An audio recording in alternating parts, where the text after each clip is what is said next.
Hello friends, welcome to Deepak law classes. जैसा कि आप सबको पता है कि हम हरियाणा जुडिशरी के लिए कुछ रिवीजन बैच कर रहे हैं और आज हम Haryana urban rent control act 1973 कर रहे हैं।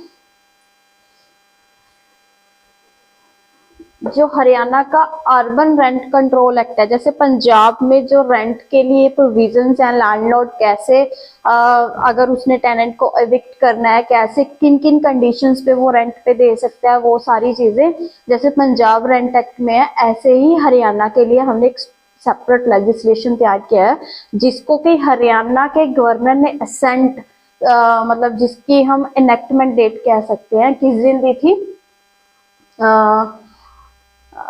क्या कहते हैं 25 अप्रैल 1973 को। और इसको फर्स्ट टाइम पे जो हरियाणा गवर्नमेंट ने पब्लिश किया था वो किया था 27 अप्रैल 1973। अब देखिए इन दोनों में सिर्फ 2 दिन का ही डिफरेंस है, ठीक है।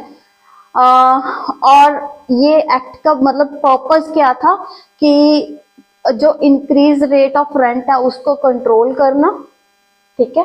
और ये सिर्फ अर्बन एरियाज पे ही अप्लाई होता है और एविक्शन ऑफ टेनेंट्स, देयरफॉर अगर टेनेंट्स को एविक्ट करना है तो उसके लिए प्रोविजंस क्या है, ठीक है। और इसको इनेक्ट कब किया गया था, जो इंडिया का रिपब्लिक ऑफ इंडिया का 24th ईयर था उस साल में हमने इसको इनेक्ट किया है।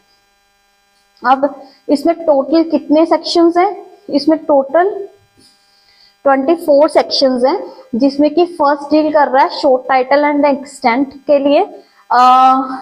इसका नेम क्या है, शॉर्ट टाइटल का मतलब क्या होता है, इसका नेम क्या है, the act may be called as Haryana urban control of rent and eviction act 1973, ठीक है। तो इस एक्ट का नाम क्या है, Haryana urban control of rent and eviction act 1973। और ये अर्बन एरियाज पे, जो हरियाणा के जितने भी अर्बन एरियाज हैं उस पे एक्सटेंड करता है, बट कहाँ पे नहीं करता, कंटोनमेंट एरियाज पे। तो ये प्री का क्वेश्चन हो सकता है, ठीक है।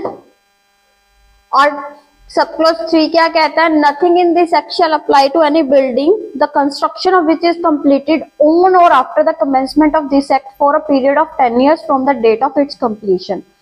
मान लीजिए आज 25 अप्रैल 1974 को एक बिल्डिंग कंप्लीट हुई है, ठीक है, उसकी कंस्ट्रक्शन कंप्लीट हो गई है, तो उस पर्टिकुलर बिल्डिंग पे ये एक्ट कब तक नहीं काम करेगा, इस डेट, ठीक है।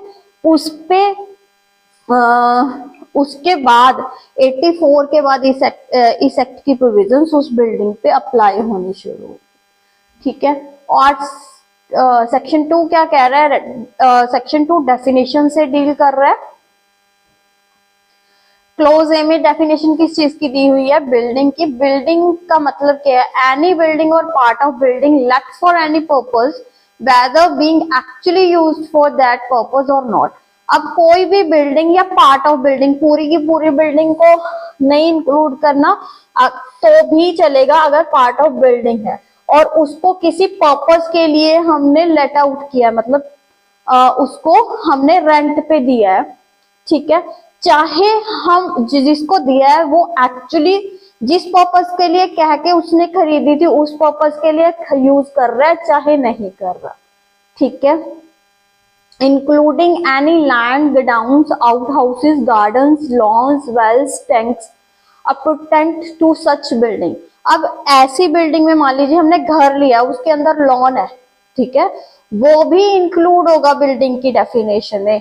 तो ये सारी चीजें, चाहे लैंड है उस बिल्डिंग के साथ, चाहे गोडाउन्स हैं, चाहे आउट हाउसेज हैं, चाहे गार्डन्स हैं, चाहे लॉन्स हैं, जैसे हम पुराने घर देखते थे उनके अंदर में वेल्स भी होते थे, टैंक्स वगैरह भी होते थे, वो सब कुछ इंक्लूड होगा। और साथ में फर्नीचर, अगर हम कोई बिल्डिंग लिया और उस बिल्डिंग में उस टाइम पे कोई फर्नीचर भी इंक्लूडेड था, वो भी लेट आउट किया है, तो या फिर जो भी फिटिंग्स हैं, जैसे हमने कोई घर लेते हैं हम तो उसमें बिजली की फिटिंग्स होती हैं, कोई मशीनरी इंस्टॉल की गई होती है, वो सब कुछ इंक्लूडेड होगा उस बिल्डिंग की डेफिनेशन में।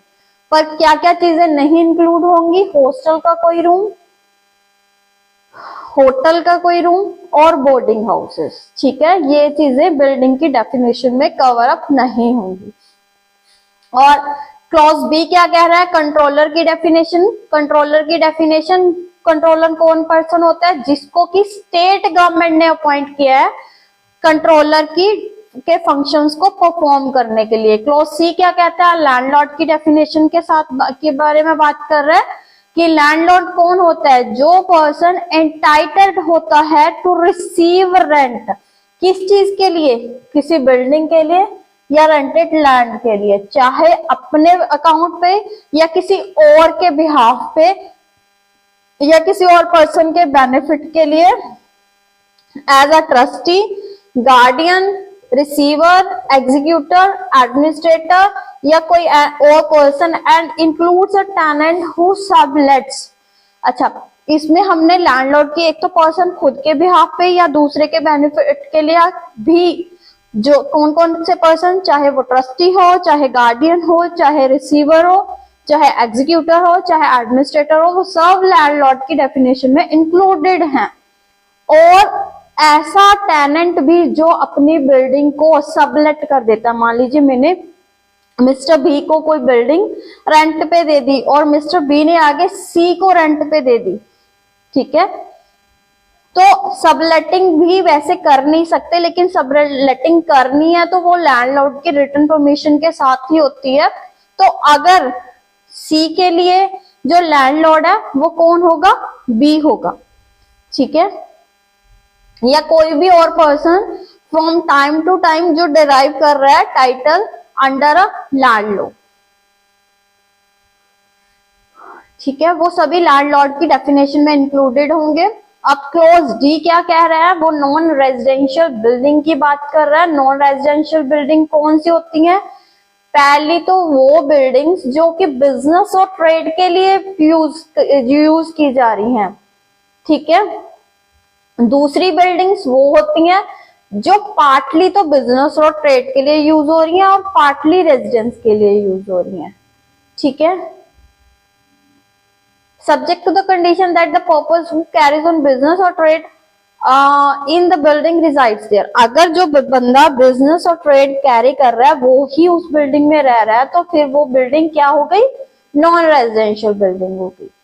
लेकिन इसकी भी कंडीशन है कि अगर हमने एक बिल्डिंग को रेजिडेंशियल नॉन रेजिडेंशियल दोनों पर्पस के लिए लेट आउट किया सेपरेटली, ठीक है, एक से ज्यादा पर्सन के लिए, तो जो रेजिडेंस के लिए हमने लेट आउट किया वो रेजिडेंशियल इंक्लूड होगी और जो नॉन रेजिडेंशियल पर्पस के लिए हमने लेट आउट किया वो नॉन रेजिडेंशियल की कही जाएगी, ठीक है। हमने अलग अलग बंदों को, मान लीजिए नीचे शॉप्स हैं ऊपर घर बना हुआ है, तो जो निचली शॉप्स हैं हमने किसी और पर्सन को दे दी और रेजिडेंशियल वाली बिल्डिंग हमने किसी मिस्टर बी को दी है रेजिडेंस के लिए। तो अब बी की प्रॉपर्टी को हम रेजिडेंशियल नॉन रेजिडेंशियल नहीं कंसीडर करेंगे, उसने तो रहने के लिए ही जगह ली है, तो उसकी जो प्रॉपर्टी होगी वो रेजिडेंशियल होगी, ठीक है।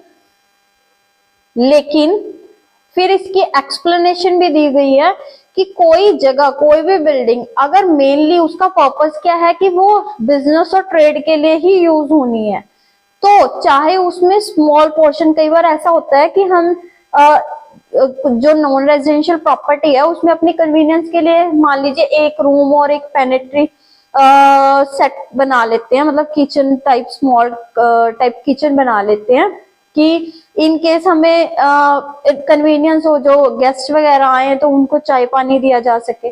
तो चाहे उसमें स्मॉल पोर्शन हमने रहने के लिए रेजिडेंस के लिए भी बना लिया, लेकिन वो प्रॉपर्टी की नेचर ही ऐसी थी कि वो नॉन रेजिडेंशियल प्रॉपर्टी है, बिल्डिंग है, तो वहां पे वो नॉन रेजिडेंशियल बिल्डिंग ही बन रहेगी, चाहे हमने उसमें स्मॉल पोर्शन रेजिडेंस के पर्पस के लिए ही क्यों ना बनाया हो। अब जो नेक्स्ट इंपॉर्टेंट डेफिनेशन वो रेंटेड लैंड है। कोई भी ऐसी लैंड जो सेपरेटली मतलब लेट आउट की गई है ताकि उसको बिजनेस या ट्रेड के लिए यूज किया जा सके।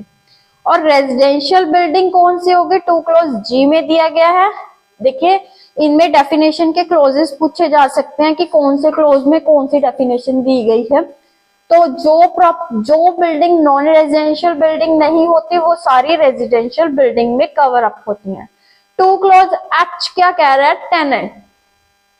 तो टेनेंट कौन होता है, कोई भी पर्सन बाय हुम या उसके अकाउंट पे रेंट पेबल होता है, जो जिस बंदे ने रेंट पे करना है बिल्डिंग का या रेंटेड लैंड का, तो वो कौन होगा, टेनेंट। अब इसमें एक चीज और है कि मान लीजिए हमने टेनेंसी कुछ पर्टिकुलर टाइम पीरियड के लिए की थी, अगर उस टेनेंसी की टर्मिनेशन के बाद भी वो पर्सन कंटिन्यू रहता है इन पोजेशन तो भी वो टेनेंट होगा। और अगर उस पर्सन जिसने प्रॉपर्टी हमसे लेट आउट करवाई थी, जिसने हमसे प्रॉपर्टी रेंट पे ली थी, अगर उस पर्सन की डेथ हो गई तो उस पर्सन के हेयर्स वो भी टेनेंट की डेफिनेशन में आएंगे। या फिर उसकी डेथ के बाद जो ऑर्डिनरीली उसके साथ रह रहे थे वो पर्सन भी टेनेंट की डेफिनेशन में आएंगे। लेकिन अगर टेनेंट ने अपने जगह किसी और को सबलेटिंग कर दी थी और वो भी लैंडलॉर्ड की रिटन परमिशन के बिना, ठीक है, तो फिर वो टेनेंट की डेफिनेशन में इंक्लूड नहीं होंगे। या कौन कौन पर्सन इंक्लूड नहीं होंगे, the person to whom the collection of rent or fees in public market, cart stand या slaughter house or rent of shops has been framed out leased by, मतलब जो म्युनिसिपल टाउन या committee की तरफ से जो वो दी जाती हैं उनको हम टेनेंट की डेफिनेशन में इंक्लूड नहीं करेंगे। नेक्स्ट टू क्लॉज आए क्या कह रहा है कि अर्बन एरिया कौन सा होता है, कोई भी एरिया जिसको की म्युनिसिपल कमेटी द्वारा एडमिनिस्टर किया गया है, और notify area committee, Faridabad complex administration या एनी एरिया जिसको स्टेट गवर्नमेंट ने by notification urban area declare किया है वो अर्बन एरिया होगा। अब सेक्शन 3 क्या कह रहा है, एग्जम्पशंस, कि क्या इस रेंट एक्ट के प्रोविजन से कुछ बिल्डिंग्स को हम एग्जाम्प्ट कर सकते हैं। यस, जो स्टेट गवर्नमेंट है, ठीक है, तो वो डायरेक्ट कर सकती है, मे डायरेक्ट है यहाँ पे वर्ड, ठीक है, तो उसकी डिस्क्रिशनरी पावर है कि इस एक्ट की पूरा का पूरा एक्ट या उसकी कुछ प्रोविजंस किसी पर्टिकुलर बिल्डिंग या रेंटेड लैंड पे अप्लाई नहीं होंगी। नेक्स्ट है डिटर्मिनेशन ऑफ फेयर रेंट। जो कंट्रोलर है, ठीक है, वो टेनेंट या लैंडलॉर्ड, अब किसकी एप्लीकेशन पे, टेनेंट या लैंडलॉर्ड दोनों में से कोई भी एप्लीकेशन फाइल कर सकता है, किसी बिल्डिंग या रेंटेड लैंड के लिए फेयर रेंट फिक्स कर सकता है, ठीक है। कब करेगा, आफ्टर होल्डिंग एन इंक्वायरी, ठीक है, कितना करेगा, जितना उसको सही लगे, ठीक है। और वो जो फेयर रेंट है वो ऑपरेट कब होगा, from the date of application, जिस दिन एप्लीकेशन फाइल की गई थी उस दिन से, ठीक है। तो अब इसमें से 3 क्वेश्चन बनते हैं, कौन करेगा, कंट्रोलर, एप्लीकेशन कौन फाइल कर सकता है, लैंडलॉर्ड एंड टेनेंट, ठीक है, और कितना करेगा, आफ्टर होल्डिंग इंक्वायरी, कब करेगा, आफ्टर होल्डिंग इंक्वायरी, और कितना करेगा, as he may think fit, ठीक है। और एप्लीकेशन कब से अप्लाई होगा, एप्लीकेशन से, ठीक है।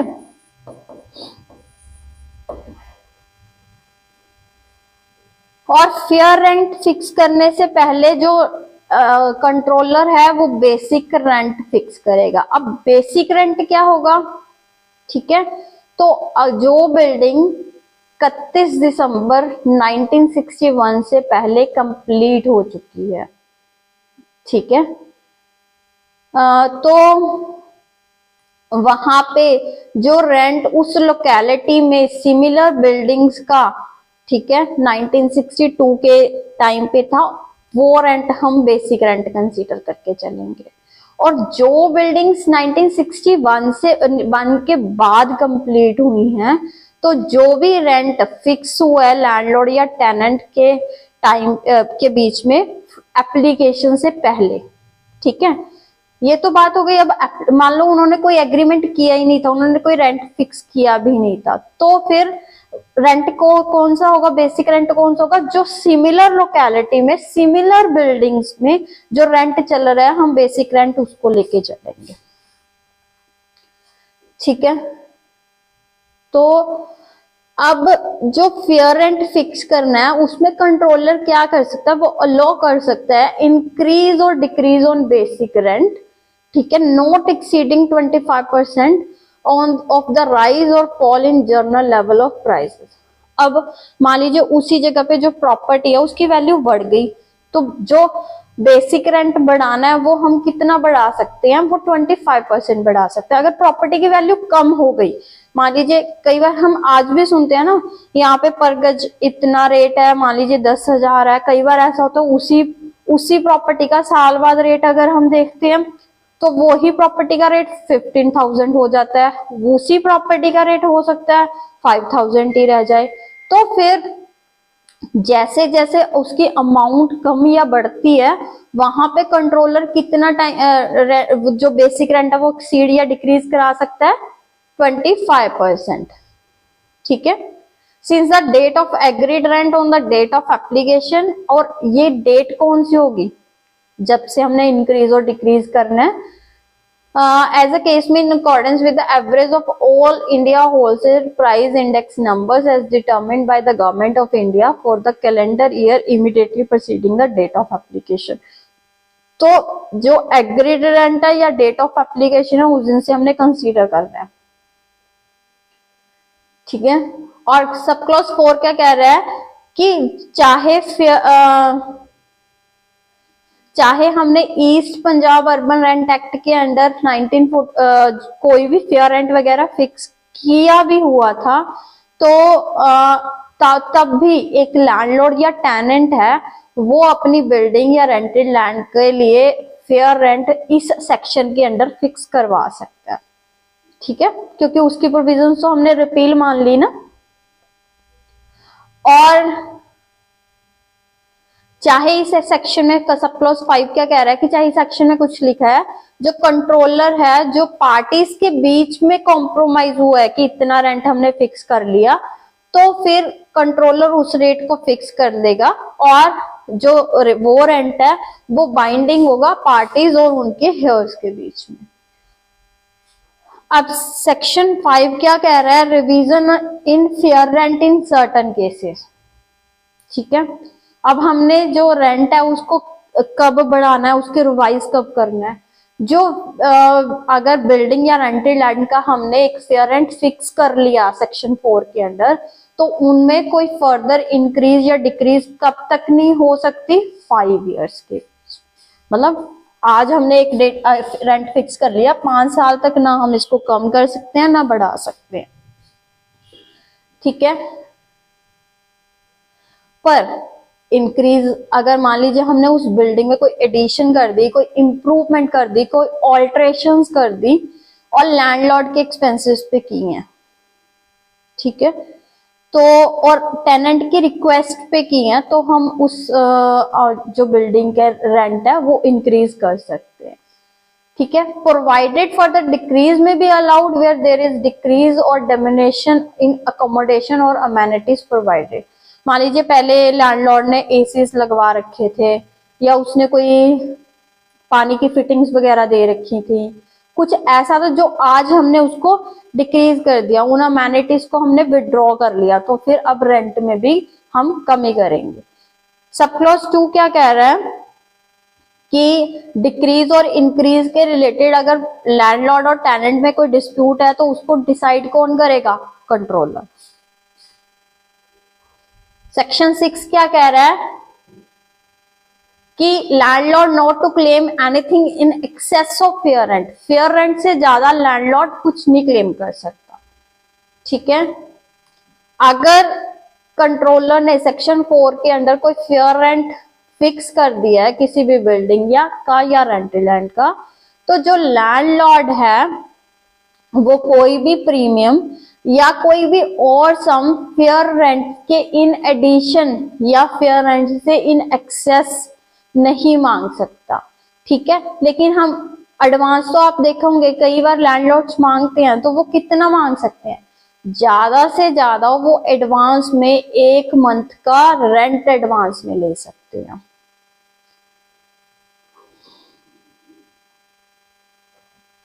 और क्लोज बी क्या कह रहे हैं, an agreement for the payment of any sum in addition to fair rent or rent in excess of such fair rent shall be. अगर हम लैंडलॉर्ड और टेनेंट ने कोई ऐसा एग्रीमेंट कर भी लिया तो वो नल एंड वॉइड होगा।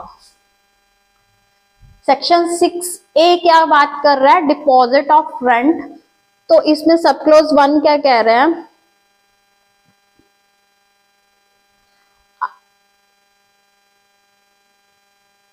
अगर चाहे मतलब कि अगर कोई लैंडलॉर्ड है वो रेंट रिसीव करने से मना कर रहा है जानबूझ के टेनेंट को एविक्ट करने के लिए, या फिर वो रिसिप्ट देने से मना कर रहा है, ठीक है, अगर वो अमाउंट टेनेंट ने उसको टेंडर कर दी है, तो वो अगर मना कर रहा है या रिसीव देने से मना कर रहा है, तो वहां पे टेनेंट क्या कर सकता है, वो कंट्रोलर के पास एप्लीकेशन डालेगा कि भाई मुझे रेंट डिपॉजिट करना है आपके ऑफिस में, और वहां पे कंट्रोलर डिपॉजिट को रिसीव कर लेगा और एप्लीकेंट को एग्जामिन करने के बाद अगर वो समझता है कि सफिशिएंट ग्राउंड है इस एप्लीकेशन को पे करने का, तो और एप्लीकेंट ने जो फी है वो पे कर दी है, तो वो इश्यू ऑफ नोटिस को इशू कर देगा भी उसने मुझे रेंट पे कर दिया इस बिल्डिंग का।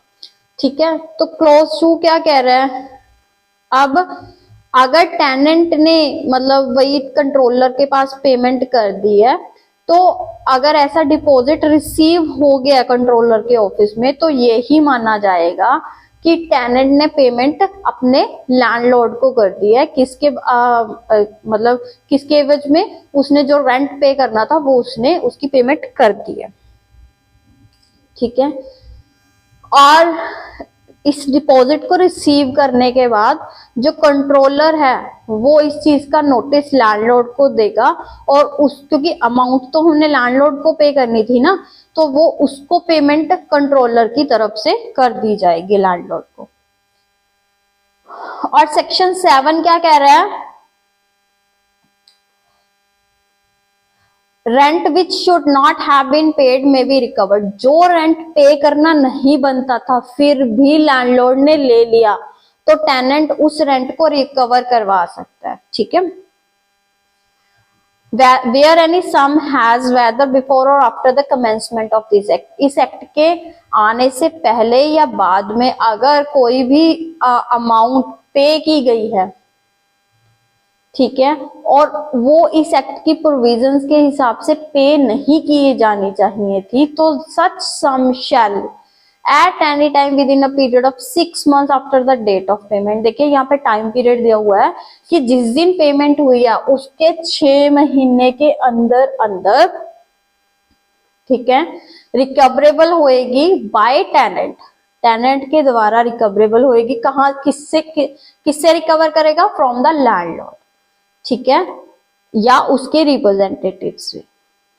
ठीक है, and may without the prejudice to any other method of recovery be deducted within such 6 months by such tenant from any rent payable by him to such landlord।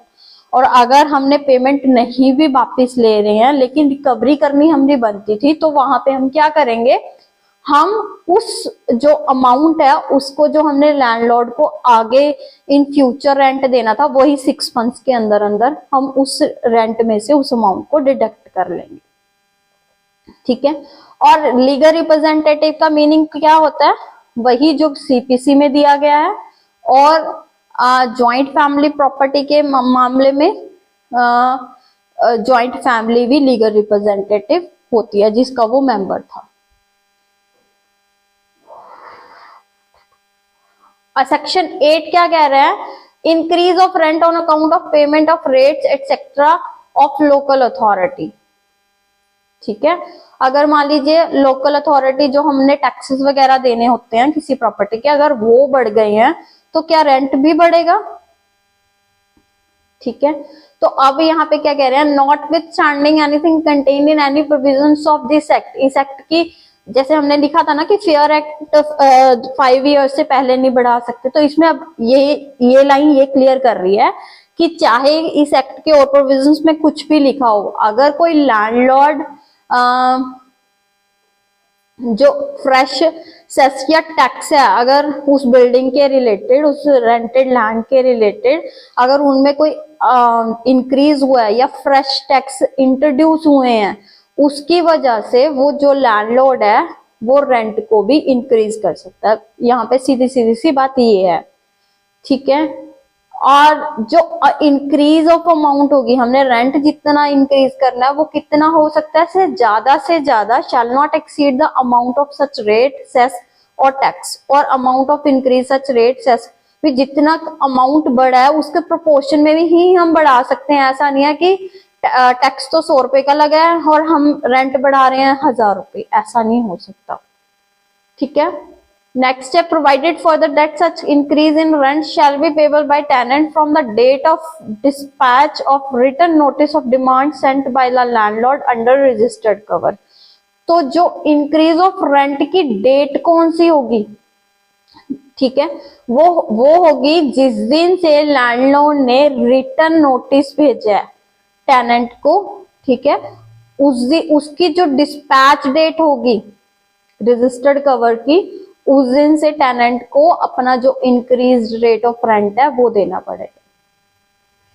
Sub clause 2 की क्या क्या कह रहा है, notwithstanding anything contained in any law for time being in force or in any contract, no landlord shall recover from his tenant the amount of any rate cess or tax or any portion thereof in respect of any building or rented land occupied by such tenant by any increase in amount of rent payable or otherwise save as provided in subsection।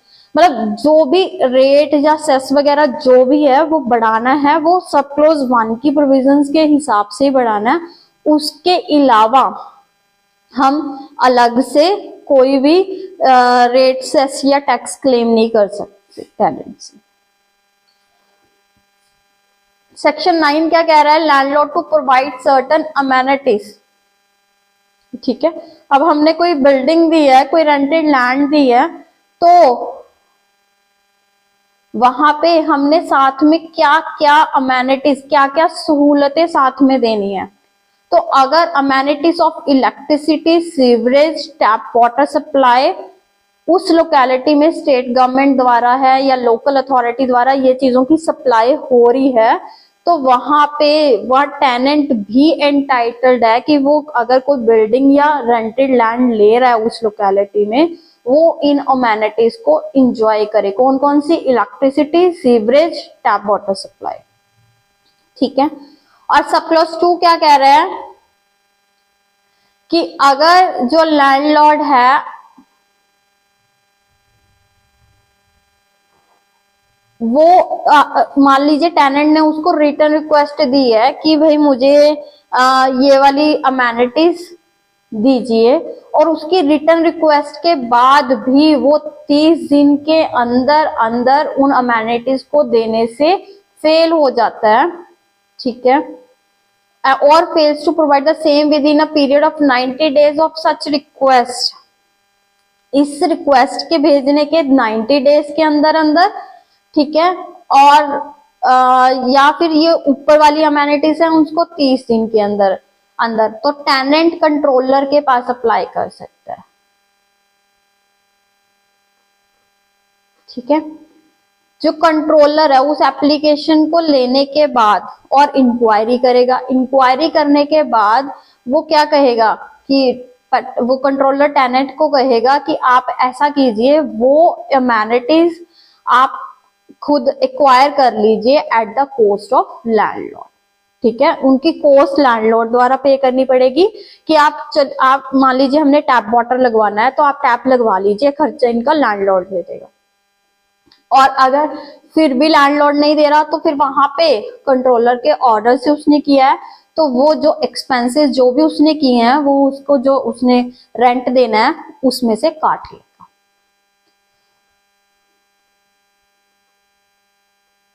ठीक है। लेकिन एक time पे जो अगर उसने deduction करनी है, ऐसा नहीं है भी मान लीजिए रेंट उसका 100 रुपये था और 100 रुपया ही लगा, तो वहां पे उसने 1-2 महीने में डिडक्शन करनी है, वो 50% से ज्यादा जो अमाउंट ऑफ रेंट है उससे ज्यादा वो एक टाइम पे डिडक्शन नहीं कर सकता। तो अगर वो 50 रुपीज इस मंथ पे देगा और 50 रुपीज नेक्स्ट मंथ देगा, ठीक है। Provided further that the controller may reject the application if he is satisfied that such an order will cause undue hardship to the landlord। अब देखिए वो कंट्रोलर के पास एप्लीकेशन फाइल कर रहे हैं ना, अभी मुझे ये अमेनिटीज चाहिए, तो कंट्रोलर उन अमेनिटीज को देने से मना भी कर सकता है अगर उसको लगता है कि इसकी वजह से लैंडलॉर्ड को अनड्यू हार्डशिप हो जाएगी या उसकी सोर्स ऑफ इनकम बहुत थोड़ी है, ठीक है, या फिर जो उस पे खर्चा होगा वो ऐसा हो जाएगा कि जो उसको बेनिफिट हो रहा है वो काम का नहीं रहेगा, मतलब उसके बेनिफिट से ज्यादा उसका खर्चा हो जाएगा, तो वो मना कर सकता है कंट्रोलर कि आपको ये अमेनिटीज नहीं दी जाएंगी।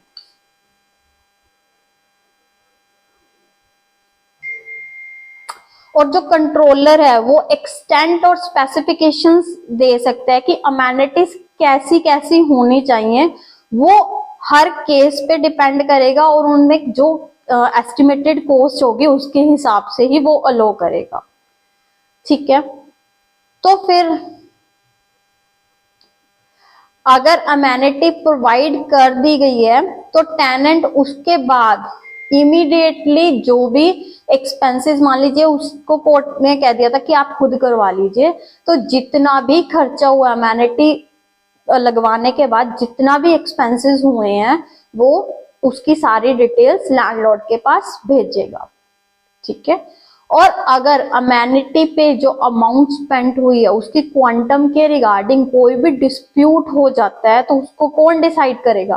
कंट्रोलर। और कब करेगा? After inquiry on an application made to him. Clause 6 क्या कह रहा है कि जो लैंडलॉर्ड है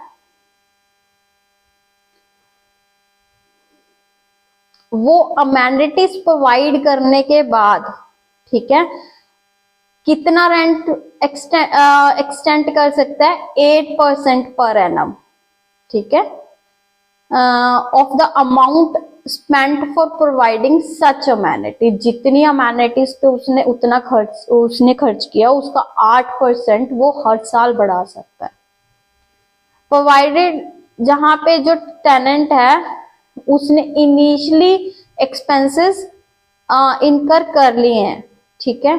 तो वहां पे जो अमाउंट बढ़ाने की बात हो रही है वो तब तक नहीं बढ़ाई जा सकती जब तक टेनेंट ने वो जो उसने खर्चा किया है उस सारी अमाउंट को उसने, मतलब वो सारी अमाउंट उसके पास वापस चली नहीं गई है, तब तक जो लैंडलॉर्ड है वो रेंट को बढ़ा नहीं सकता, ठीक है। सेक्शन 10 क्या कह रहा है? Landlord not to interfere with amenities, ठीक है। तो अब कुछ अमेनिटीज हमने पहले ही दी हुई है, मान लीजिए इलेक्ट्रिसिटी दी हुई है, तो वहां पे लैंडलॉर्ड आके आपके इलेक्ट्रिसिटी को कट कर सकता है।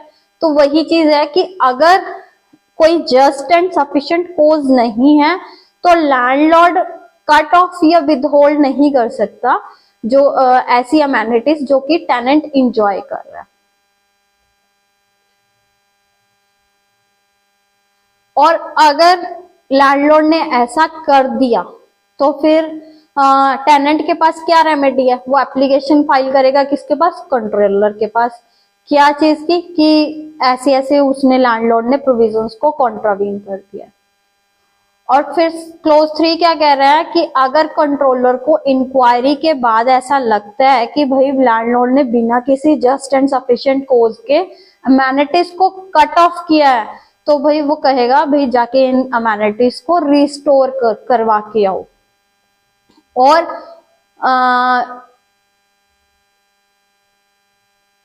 अगर कंट्रोलर को ऐसा लगता है भी immediate enjoyment of amenities essential है तो वहां पे वो ऑर्डर करेगा इन राइटिंग, ठीक है, टेनेंट को कि भाई आप अमेनिटीज को रिस्टोर करवा लीजिए, ठीक है।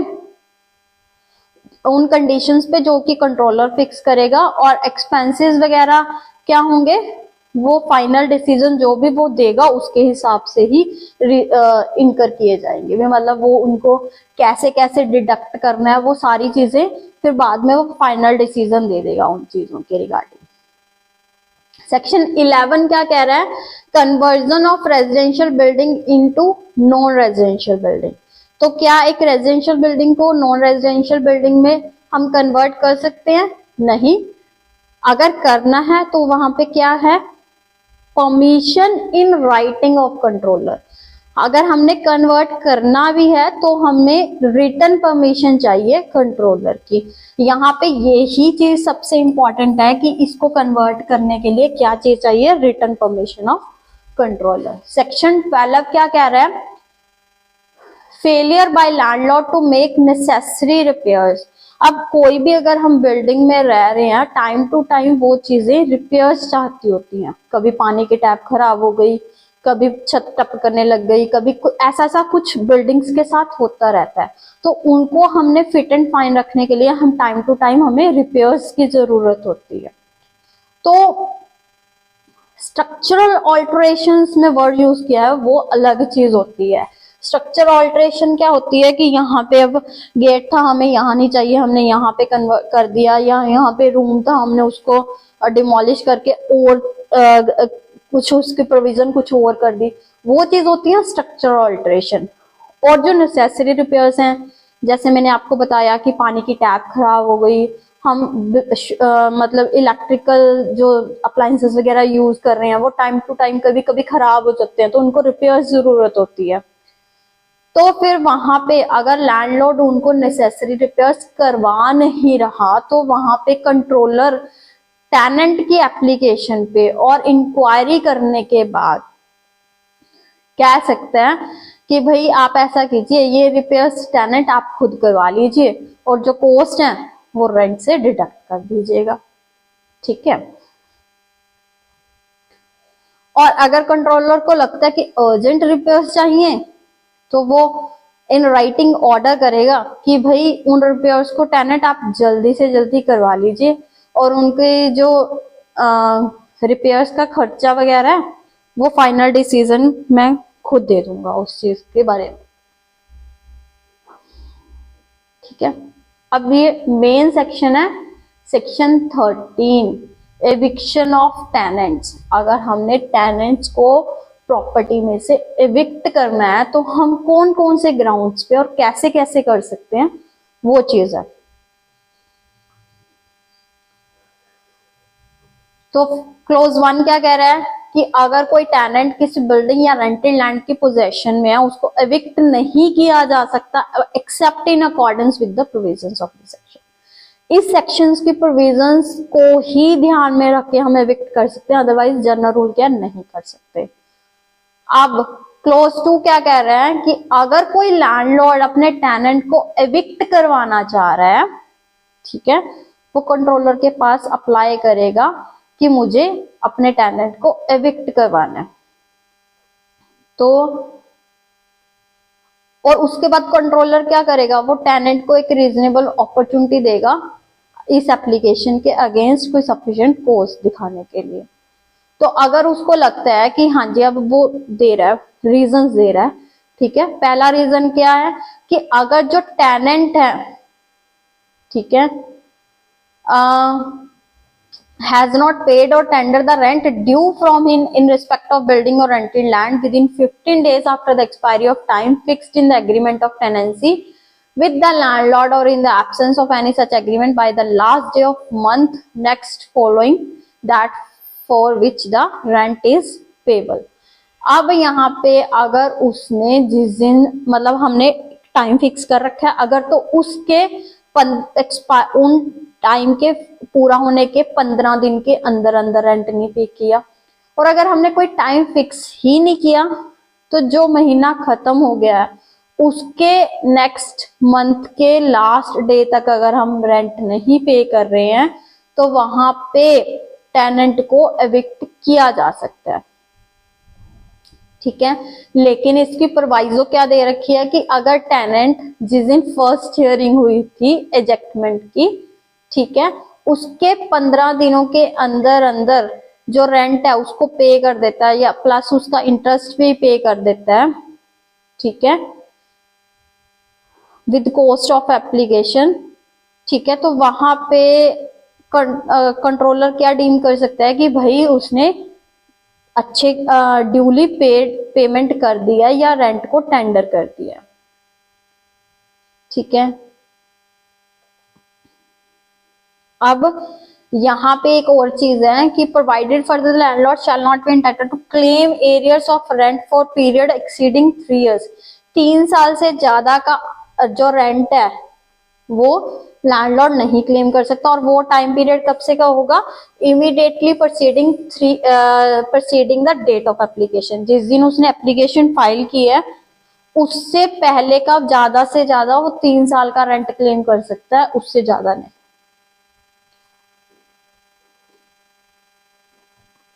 और दूसरा क्लॉज क्या कह रहे हैं कि टेनेंट ने लैंडलॉर्ड की रिटन कंसेंट के बिना जो प्रॉपर्टी या रेंटेड लैंड थी, बिल्डिंग या रेंटेड लैंड थी, उसको लीज या सबलेट किया है, ठीक है, या उसके उस पूरी बिल्डिंग या रेंटेड लैंड को या उसके किसी पोर्शन को।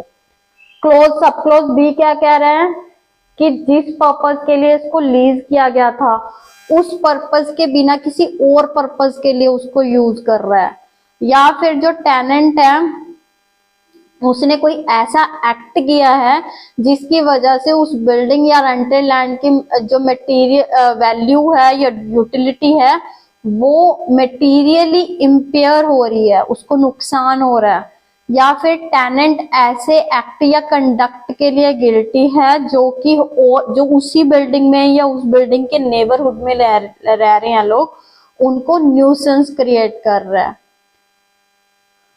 ठीक है। या फिर अगर कोई बिल्डिंग हिल प्लेस पे है, ठीक है, और वहां पे टेनेंट ने 4 महीने तक कॉन्टिन्यूसली 4 महीने तक विदाउट रीजनेबल कॉज वो वहां पे नहीं रह रहा हिल स्टेशन पे, तो वहां पे भी ये एविक्शन का ग्राउंड हो सकता है। तो वहां पे ये सारे ग्राउंड्स को देख के जो कंट्रोलर है वो ऑर्डर करेगा टेनेंट को कि भैया आप ये जो पोजेशन है वो लैंडलॉर्ड को वापस कर दीजिए, ठीक है। और अगर उसको सेटिस्फाई नहीं है इन सारे ग्राउंड से तो वो एप्लीकेशन को रिजेक्ट भी कर सकता है, ठीक है। और एक चीज और, जो कंट्रोलर है वो रीजनेबल टाइम देगा टेनेंट को ताकि वो लैंडलॉर्ड को पोजेशन दे सके, ठीक है। और कितना ज्यादा से ज्यादा कितना time? 3 months, not exceeding 3 months in aggregate. 3 महीने से ज्यादा का टाइम नहीं देगा।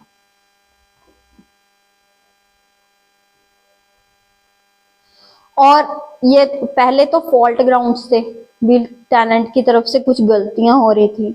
दूसरा है कि लैंडलॉर्ड को कई बार अपने पर्पस, अपनी कुछ रिक्वायरमेंट्स भी हो सकती हैं, तो लैंडलॉर्ड अप्लाई कर सकता है कंट्रोलर के पास कि मुझे टेनेंट से वापस पोजेशन दिला दिया जाए। और वो अलग अलग केस हैं, जैसे रेजिडेंशियल बिल्डिंग्स में अगर उसको खुद के ऑक्यूपेशन के लिए चाहिए और उसकी शर्त ये है कि उसके पास अनदर रेजिडेंशियल बिल्डिंग नहीं होनी चाहिए उस अर्बन एरिया में, और या फिर उसने उस पर्टिकुलर बिल्डिंग को सफिशिएंट कोज के बिना नहीं, मतलब है भी तो उसने उसको बिना सफिशिएंट कोज के वेकेट नहीं किया होना चाहिए, ठीक है। या फिर अगर उसको, मतलब लैंडलॉर्ड को वो जगह क्यों चाहिए, उसने उसको एज ऑफिस बनाना है या कंसल्टिंग रूम बनाना है अपने बेटे के लिए, जो कि अपनी practice as a lawyer, qualified architect, chartered accountant या रजिस्टर्ड प्रैक्टिशनर यूज करना चाह रहा है। अगर मान लीजिए उसको वही कि उसने, उसके बेटे ने कोई अपना करियर बनाना है और उसके लिए अगर उसको प्रॉपर्टी चाहिए तो वो उसको टेनेंट को एविक्ट करवा सकता है। और वहां पे वही कि सन के पास भी अर्बन एरिया में कोई ऑफिस नहीं होना चाहिए, ठीक है, ये चीज है।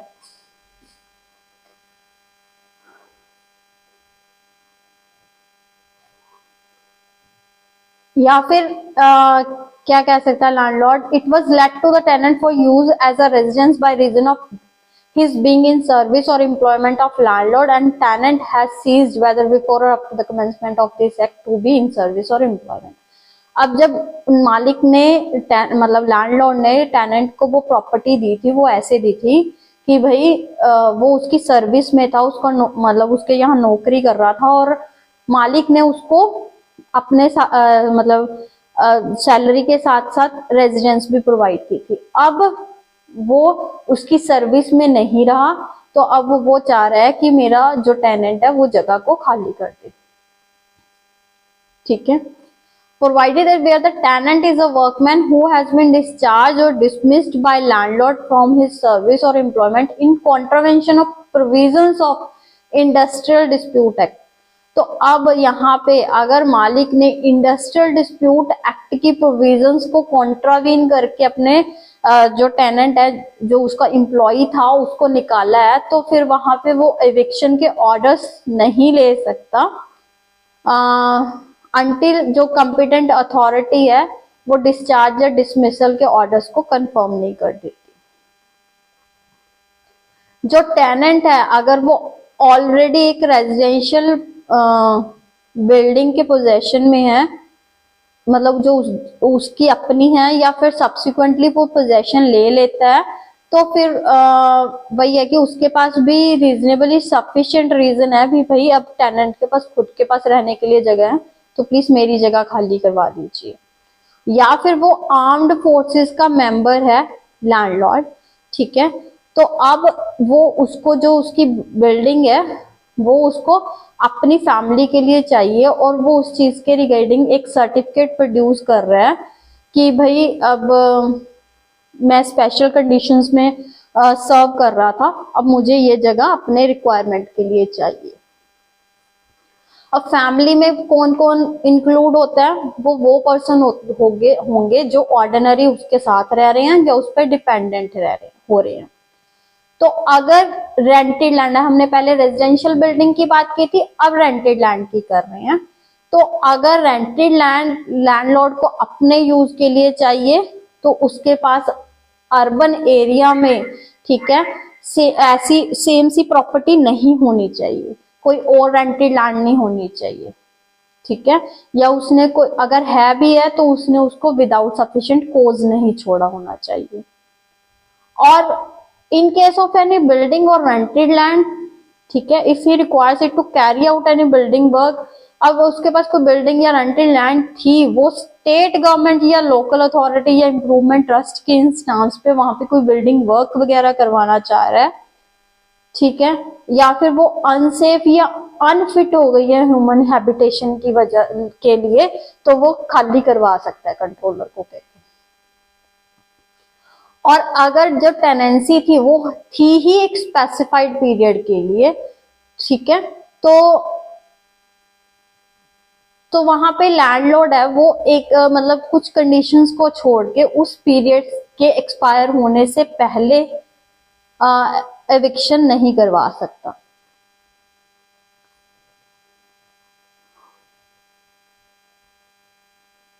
ठीक है, अब लैंडलॉर्ड ने क्या किया, एक टेनेंट से, मान लीजिए उसकी एक लोकेलिटी में 4-5 घर हैं, चाहे रेजिडेंशियल बिल्डिंग है चाहे रेंटेड लैंड है, उसने क्या किया, एक बिल्डिंग तो खाली करवा ली, ठीक है, तो अब वो सेम ग्राउंड पे सेम उस पे क्लास में मतलब सेम ग्राउंड्स पे बाकी की बिल्डिंग्स को खाली नहीं करवा सकता।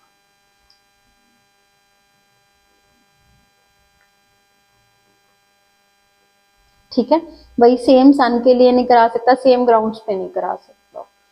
अब नॉन रेजिडेंशियल बिल्डिंग की बात आ रही है, ठीक है,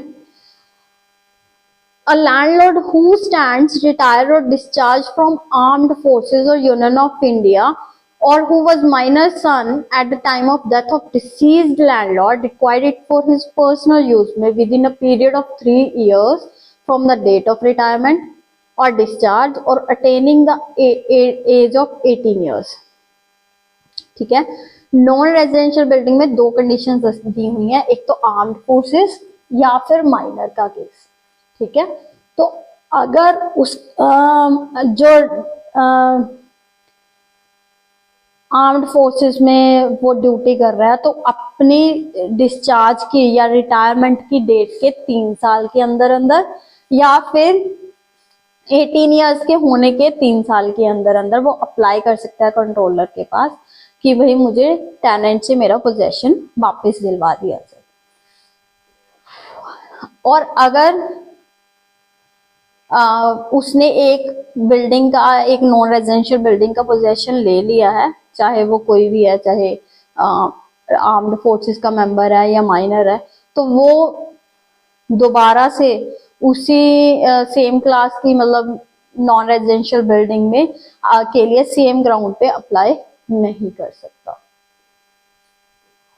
और कंट्रोलर को अगर लगता है कि लैंडलॉर्ड का जो क्लेम है बोनाफाइड है, वो ऑर्डर कर सकता है टेनेंट को कि भाई लैंडलॉर्ड को उसका पोजेशन वापस दिया जाए, और किस दिन से, जो भी डेट कंट्रोलर स्पेसिफाई करेगा। और अगर कंट्रोलर सेटिस्फाइड नहीं होगा तो वो एप्लीकेशन को रिजेक्ट कर देगा। Provided that the controller may give the tenant a reasonable time, तो अब वहां पे जो कंट्रोलर है वो लैंडलॉर्ड को टाइम देगा टेनेंट को कि वो आप लैंडलॉर्ड को इतने टाइम के अंदर अंदर पोजेशन दे दीजिए, और वो टाइम ज्यादा से ज्यादा कितना होगा, not exceeding 3 months in aggregate. ठीक है। और क्लोज 5 क्या कह रहा है कि where an application is made under sub clause 5 of clause A of subsection 3, it shall be disposed of as far as may be within a period of 1 month, and if the claim of landlord is accepted, the controller shall make an order directing the tenant to put the landlord in possession of building on the date to be specified in the order, and such date shall not be later than 15 days from the date of order। अब यहाँ पे अगर application सब clause 5 के close ए में दी गई है तो वहां पे वो एप्लीकेशन को डिस्पोज ऑफ हमने कितने टाइम के अंदर अंदर करना है, 1 महीने के अंदर अंदर। और अगर लैंडलॉर्ड का क्लेम एक्सेप्ट हो गया, डिस्पोज ऑफ में ये भी हो सकता है कि उसका क्लेम एक्सेप्ट भी हो जाए या एप्लीकेशन को रिजेक्ट भी किया जा सकता है। और अगर एक्सेप्ट हो गया तो वो एक टेनेंट को कहेगा कि भाई आपने जिस दिन भी ऑर्डर हुआ उसके 15 दिन के अंदर अंदर लैंडलॉर्ड को पोजेशन देना है।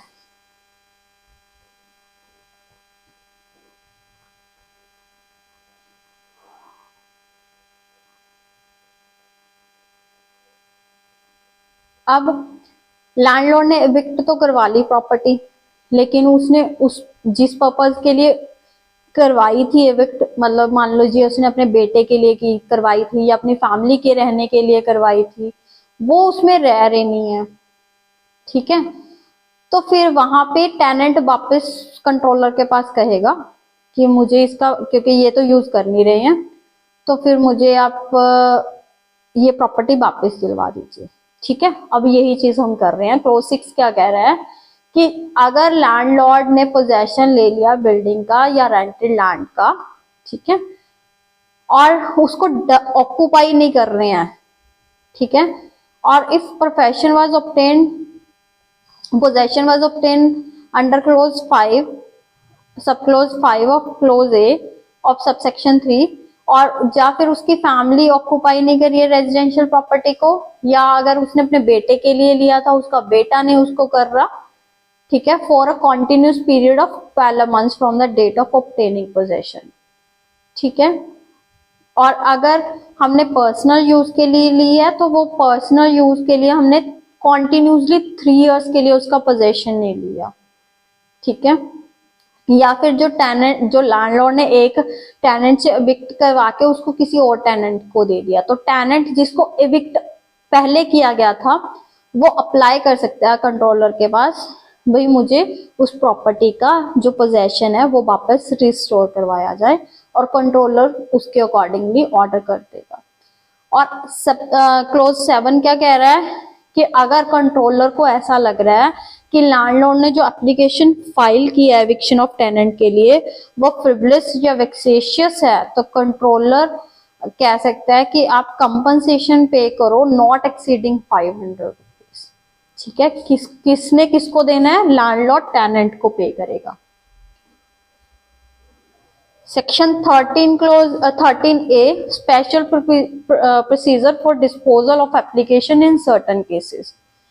अगर एप्लीकेशन किसी ऐसे लैंडलॉर्ड ने फाइल की है जो कि आर्म्ड फोर्सेस का मेंबर है और रिटायरमेंट से 1 साल पहले फाइल कर दी, या फिर इस एक्ट के आने के 1 साल के अंदर अंदर फाइल कर दी, जो भी लेटर है, ठीक है, ऐसे ग्राउंड्स पे जो कि क्लोज सब close 1 of clause A of subsection 3 में दिया गया है, तो वहां पे उस एप्लीकेशन को कैसे डील किया जाएगा, जो इस सेक्शन में प्रोसीजर दिया गया है उसके हिसाब से डील किया जाएगा। सेक्शन 14 क्या कह रहा है, decision which have become final not to be reopen. ठीक है,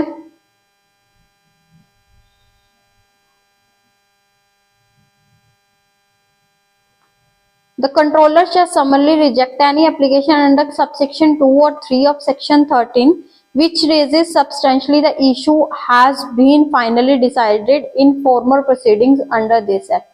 तो अब अगर मान लीजिए सेक्शन 13 के सब क्लोज 2 या 3 में कोई एप्लीकेशन डाली गई थी, उसको कंट्रोलर ने समरली रिजेक्ट कर दिया है, तो फिर वो क्या है, वो फाइनल डिसीजन होगा, उसको रीओपन नहीं किया जा सकता।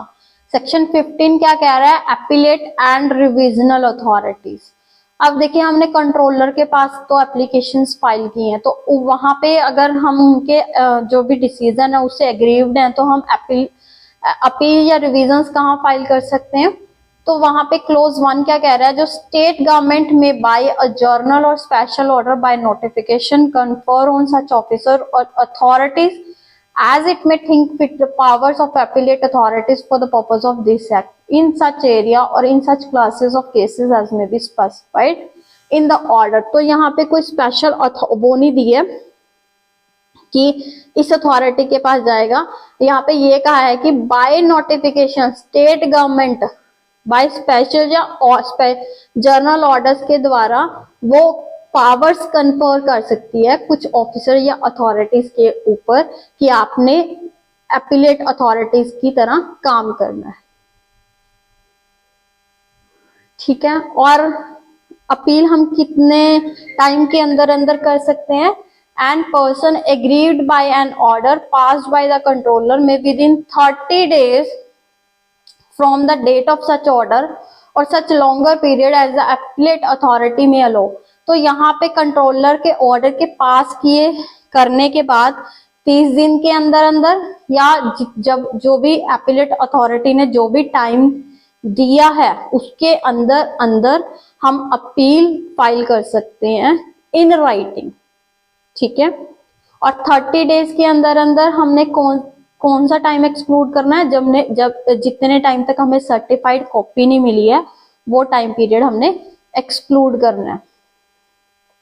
ठीक है, क्लोज 3 क्या कह रहा है कि अगर अपील प्रेफर कर दी गई है, मतलब पार्टी ने अपील फाइल कर दी है, तो फिर वो उस अपील के उस ऑर्डर के रिलेटेड जो भी प्रोसीडिंग्स चल रही थी उनको वो स्टे कर देगी फॉर द टाइम बिंग, जब तक कि अपील का डिसीजन नहीं आ जाता। क्लोज 4 क्या कह रहा है कि जो अपीलेट अथॉरिटी है वो डिसाइड कैसे करेगी अपील को। ठीक है, वो कंट्रोलर से जितने भी उस केस के रिकॉर्ड्स हैं वो मंगवा लेगी, दोनों पार्टीज को सुनेगी, और अगर उसको लगता है वो फर्दर इंक्वायरीज करनी जरूरी है तो वो फर्दर इंक्वायरीज भी करेगी, उसके बाद वो फाइनल डिसीजन देगी।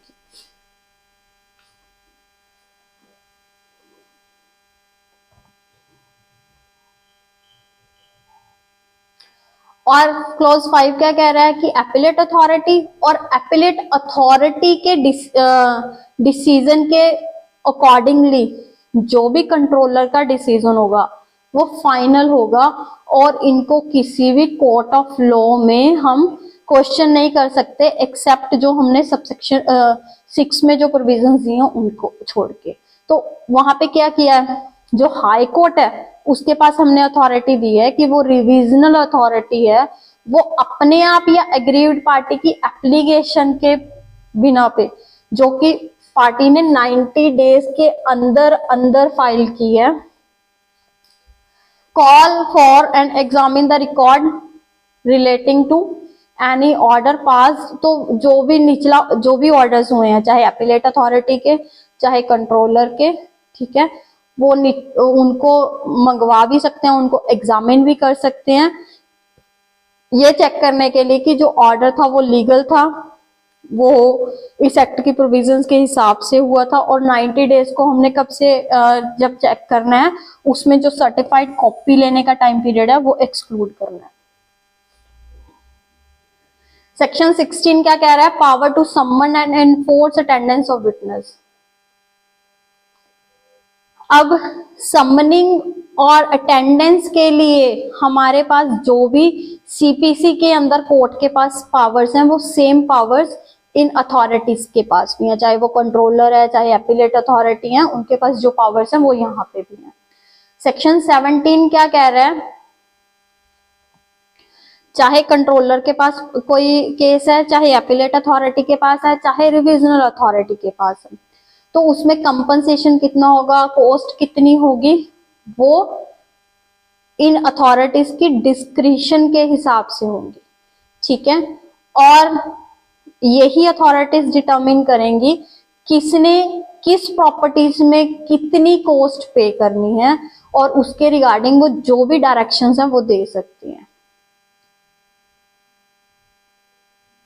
ठीक है।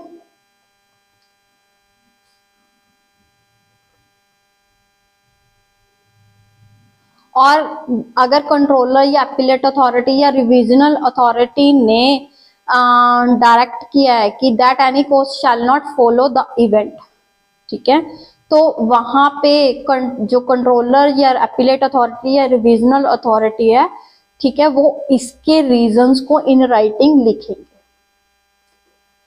सेक्शन 18 क्या कह रहा है? Execution of orders. अब जो ऑर्डर्स हो गए हैं उनको हम कैसे एग्जीक्यूट करेंगे? जैसे कि सिविल कोर्ट के ऑर्डर्स को, अगर सिविल कोर्ट की डिक्री या ऑर्डर होता, हम जब जैसे उनको एग्जीक्यूट करते वैसे ही करेंगे। और एक्सप्लेनेशन क्या कह रही है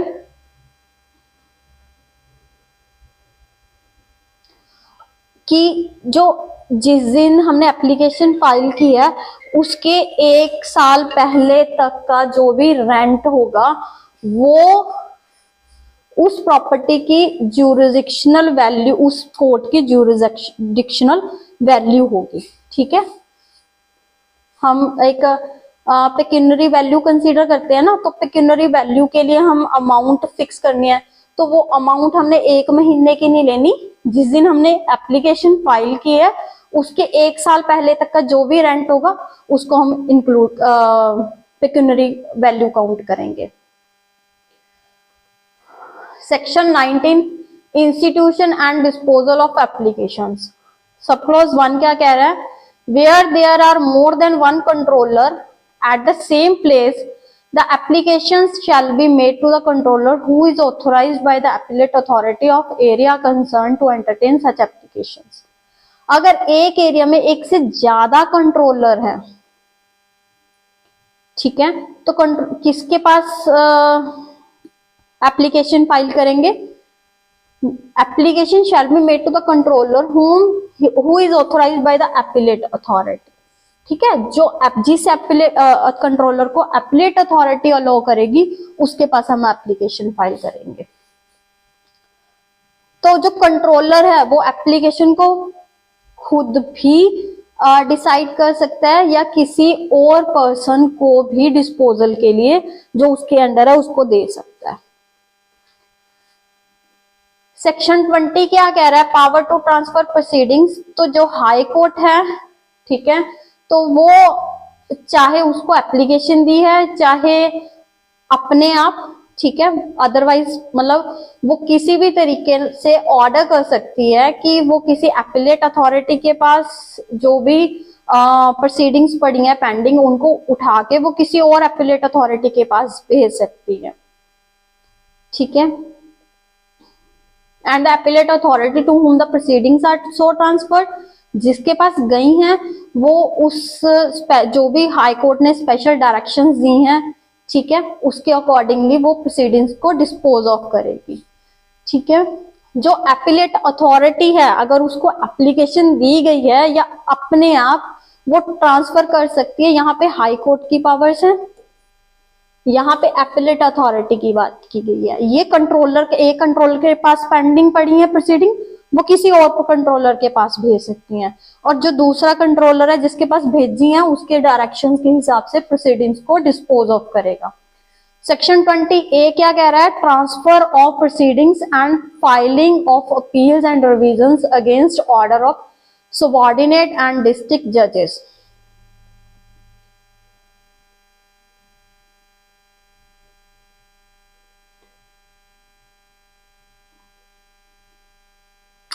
अब यहाँ पे क्या है कि not withstanding anything contain in any other provisions of this act, कि जो भी प्रोसीडिंग सब डिविजनल ऑफिसर जो कि सिविल में है, जिनको हमने कंट्रोलर की पावर्स दी हुई हैं, ठीक है, वो ट्रांसफर हो जाएंगी टू सबऑर्डिनेट जजेस from the date of their appointment under clause B of section 2 to perform the functions of controllers. यहाँ पे पहले की बात की गई है कि पहले जो भी प्रोविजन सब डिविजनल ऑफिसर्स के पास थी वो सबऑर्डिनेट ऑफिसर्स के जजेस के पास ट्रांसफर कर दी जाएंगी। जो अपील होगी सब डिविजनल ऑफिसर्स की ऑर्डर्स की, ठीक है, वो कहाँ पे जाएगी? वो डिस्ट्रिक्ट जज के पास जाएगी, और रिवीजन कहाँ पे जाएगी? हाई कोर्ट के पास। ठीक है, appeal from orders of sub divisional shall lie to district जज, और जो अपील रिवीजन कहाँ जाएगी? To high court. ठीक है, और sub divisional officer to perform the functions of controller has been filed to पहले क्या था कि सब डिविजनल ऑफिसर्स के पास थी तो उनकी अपील कहाँ जाती थी? डिप्टी कमिश्नर्स के पास, जिनको कि हमने अपीलेट अथॉरिटी मानना हुआ था, और रिवीजन्स कहाँ जाती थी? फाइनेंशियल कमिश्नर के पास। ठीक है, अब ये चीजें कहाँ कहाँ ट्रांसफर होगी? डिस्ट्रिक्ट जज और हाई कोर्ट के पास। सेक्शन 21 क्या कह रहा है? Landlord and tenant to furnish particular. ठीक है, तो जो भी लैंडलॉर्ड है या टेनेंट है बिल्डिंग का, ठीक है, वो बाउंड होगा कि कंट्रोलर या जो भी पर्सन को उसने ऑथोराइज किया है उस केस के रिलेटेड अगर उसके पास जो भी पर्टिकुलर्स है, चाहे लैंडलॉर्ड है चाहे टेनेंट है, ठीक है, वो सारे पर्टिकुलर्स उनको प्रोवाइड करेगा। सेक्शन 22 क्या कह रहा है? पेनल्टीज की बात कर रहा है कि अगर कोई बंदा सेक्शन 8 की सबसेक्शन 2 की या 10 के सबसेक्शन 1 की या सेक्शन 11 की या सेक्शन 21 की प्रोविजंस को कॉन्ट्रावीन करता है तो उसको फाइन कितना लगाया जाएगा? 1000 रुपीज का। और अगर कोई पर्सन सेक्शन 6 के क्लोज ए को कॉन्ट्रावीन करता है तो वहां पे उसको पनिशमेंट हो सकती है, जो कि 2 साल तक की भी हो सकती है या फाइन भी हो सकता है या दोनों हो सकते हैं। और क्लोज 3 क्या कह रहा है कि कोई भी कोर्ट कॉग्निजेंस नहीं लेगी किसी ऑफेंस का इस एक्ट के अंदर जब तक एक कंप्लेंट इन राइटिंग नहीं फाइल की गई है, ठीक है, कंट्रोलर की सैंक्शन के साथ। ठीक है, और उसके रिलेटेड कंट्रोलर ने इन राइटिंग एक रिपोर्ट भी पेश की है, तो कोर्ट तब तक उस ऑफेंस का कॉग्निजेंस नहीं ले सकती। और सेक्शन 23 क्या कह रहा है कि state government may by notification make rules to carry out all or any of the purposes of this act. इसमें स्टेट गवर्नमेंट के पास पावर्स दी गई हैं। और सेक्शन 24 में रिपील एंड सेविंग्स है। तो पहले इस एक्ट के आने से पहले हरियाणा में भी east Punjab urban rent restriction act 1949 चलता था, तो उसकी प्रोविजंस को रिपील कर लिया गया है। पर इसमें प्रोवाइजो क्या दी गई है कि इस एक्ट के आने से पहले अगर कोई प्रोसीडिंग्स पेंडिंग थी या कोई ऑर्डर्स पास हो चुके हैं उन पे कोई इफेक्ट नहीं पड़ेगा। और चाहे उस एक्ट की प्रोविजंस रिपील भी हो गई हैं, अगर वो प्रोविजंस इनकंसिस्टेंट नहीं है, ठीक है, तो हम उनको कॉरस्पॉन्डिंग प्रोविजंस के हिसाब से इस एक्ट के साथ कैरी ऑन कर सकते हैं। तो Haryana urban control of rent and eviction act, ठीक है, वो कंप्लीट हो गया है। और हमारा सेल ऑफ गुड्स एक्ट का कुछ पोर्शन पड़ा है, हम उसको कंप्लीट कर लेंगे। Thank you.